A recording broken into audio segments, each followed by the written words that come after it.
Logical ডিসক্রিপেন্সিতে তার নামটা submit করছি, করার পরেও আমি শিওর হচ্ছি না যে তার নামটা থাকবে কিনা। কারণ লজিক্যাল ডিসক্রিপেন্সিতে যখন তার ডকুমেন্ট সাবমিট করলাম, করার পরে 5 ঘন্টা 6 ঘন্টা বা একদিনের মধ্যে তার নামটা আবার হিয়ারিং লিস্টে চলে আসছে।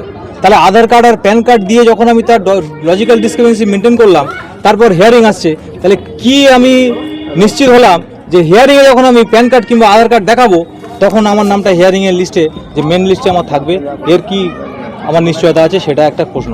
2 নম্বর হচ্ছে 2002-এ যে সমস্ত ক্যান্ডিডেটের নাম আছে, 2002-এ আছে, এরকম ক্যান্ডিডেটেরও হিয়ারিং নোটিশ এসছে। তার কি উদ্দেশ্যে, কি কারণে হিয়ারিং নোটিশ এলো, এ বিষয়ে কিন্তু আমরা এখনো নিশ্চিত হতে পারছি না। 2002-এর লিস্টে যাদের নাম আছে তারাও নিশ্চিত নয়। মানে আমাদের বিএলও সাহেব বলছেন যে হচ্ছে 2002 লিস্টে নাম আছে অলরেডি, আমার বাপের 2002 লিস্টে নাম আছে, ওনারও নাম আসছে না। সব মিলিয়ে কথা, নাম আসছে না, বাদ দেওয়া হবে ভোটারদের, এই হচ্ছে মেন মূল কথা, তাই তো নাকি? আর এইটা হচ্ছে আমাদের কোনো কিছুই না, এইসব করার কোনো প্রয়োজন নেই, কোনো দরকার নেই। আমরা ভালো করেই জানি আমাদের পাশে বাংলাদেশি বাস করে না আমাদের দেশের লোক বাস করে, আমরা কি জানি না?